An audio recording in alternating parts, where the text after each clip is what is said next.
तीसरी बात यह है कि आज जिन्होंने जो फैसला लिया है वो तो पूरे केस को डिसाइड कर दिया उन्होंने।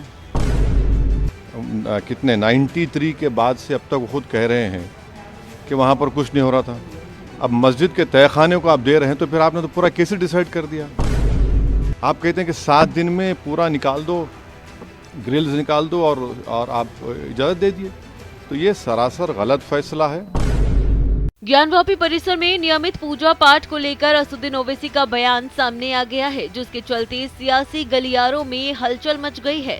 दरअसल ज्ञानवापी परिसर से जुड़े सोमनाथ व्यास जी के तहखाने में नियमित पूजा पाठ को लेकर बुधवार को वाराणसी जिला कोर्ट ने बड़ा फैसला सुनाया है।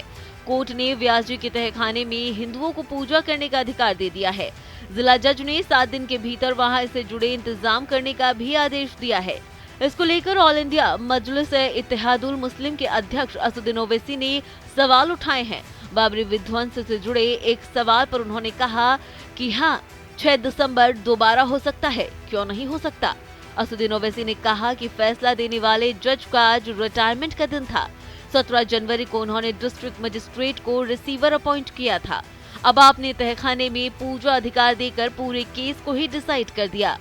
ओवैसी ने कहा कि 1993 में वहाँ कुछ नहीं हो रहा था, लेकिन आपने अब पूजा का अधिकार दे दिया है। ये खुले तौर पर वर्शिप एक्ट का उल्लंघन है, ये गलत फैसला है। आपको जानना चाहिए कि आज जज साहब का आखिरी दिन था, रिटायरमेंट था।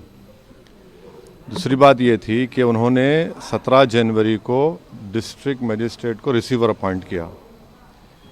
तीसरी बात यह है कि आज जिन्होंने जो फैसला लिया है वो तो पूरे केस को डिसाइड कर दिया उन्होंने। अरे आपने एक तो कितने 93 के बाद से अब तक वो खुद कह रहे हैं कि वहाँ पर कुछ नहीं हो रहा था। अब मस्जिद के तहखाने को आप दे रहे हैं तो फिर आपने तो पूरा केस ही डिसाइड कर दिया। भाई कितने साल हो गए, 93 से आप 30 साल हो गए। हाँ, उसमें मूर्तियाँ कहाँ हैं, कैसे मालूम उनको। तो ये प्लेसेस ऑफ वर्शिप एक्ट का वायलेशन है।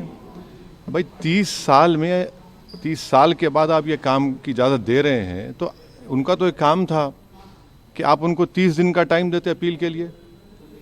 आप कहते हैं कि 7 दिन में पूरा निकाल दो, ग्रिल्स निकाल दो और आप इजाज़त दे दिए, तो ये सरासर गलत फैसला है। असदुद्दीन ओवैसी ने कहा कि जब राम मंदिर मामले में फैसला आया था, हमने उसी वक्त कहा था कि आस्था की बुनियाद पर फैसला दिया गया है।